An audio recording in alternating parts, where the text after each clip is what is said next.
Vyombo vya ulinzi na usalama mkoani Mara vimefanya mazoezi ya matembezi ya pamoja katika mitaa mbalimbali ndani ya mji wa Musoma, lengo likiwa ni kujiimarisha kimwili, pia kujenga mahusiano mazuri baina ya watumishi wa vyombo hivyo. Kama anavyobainisha kamanda wa polisi mkoa wa Mara, kamishna msaidizi mwandamizi wa polisi Pius Lutumo. Mazoezi haya, na labda niseme kabisa kwa ujumla na wananchi watusikie, kwamba mazoezi haya tunafanya kwa faida yetu sisi kama majeshi.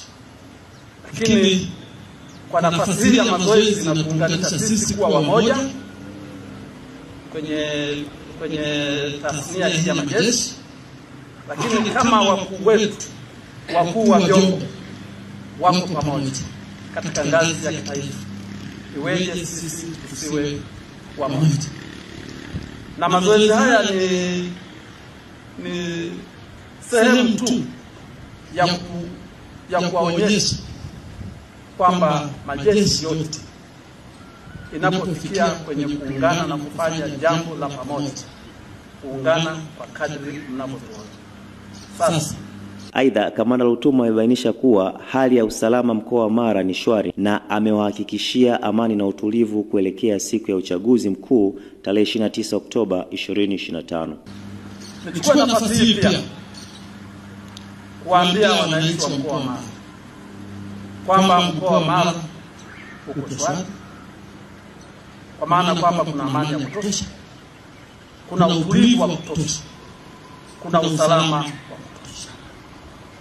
Na kwa kusema hivyo, kama kuna utulivu wa kutosha, kuna amani ya kutosha na kuna usalama wa kutosha, tuhakikishie wananchi, kutokana na joto hili la 29 Oktoba la kwenda kupiga kura, la kwenda kutumia nafasi yetu kama nafasi ya kidemokrasia, nafasi ya kuwachagua viongozi wetu, basi wananchi waende kwa amani kabisa, asubuhi na mapema saa 2 kamili waende kupiga kura kwenye vituo vyao walivyojiandikisha vya kupigia kura.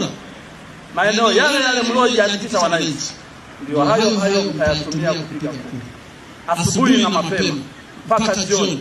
Tumeongea na watu wa vyombo vya moto, vyombo vya usafirishaji, watawabeba mpaka kwenye vituo vya kupigia kura, mtapiga kura. Baada ya hapo tutakwenda kupumzika kwa amani kabisa nyumbani.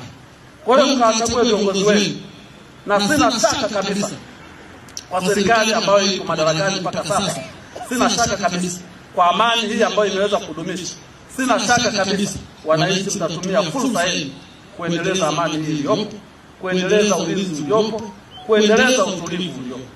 Jeshi la polisi, jeshi la wananchi, jeshi la uhamiaji, zimamoto, magereza, jeshi la akiba na wote kwa ujumla tuko timamu. Lakini niseme, ulinzi si wa majeshi, ulinzi ni wa kila mmoja, ulinzi ni wa kila mwanamara. Sasa baada ya kusema maneno haya, tukutane tarehe 29 na sisi tunayo hiyo haki ya kwenda kupiga kura, na ikiwezekana nenda tiki haraka, ondoka ukaendelee na majukumu mengine. Ikiwezekana asubuhi na mapema nenda tiki mara moja, tiki haraka. Kisha maliza kutiki, nenda kaendelee na majukumu mengine, tukatumie haki yetu ya kikatiba. Lakini niseme, hata baada ya zoezi hili tutaendelea na mazoezi kama alivyosema mwenzetu hapa, mpaka tumalize mwaka salama na tufanye sherehe salama.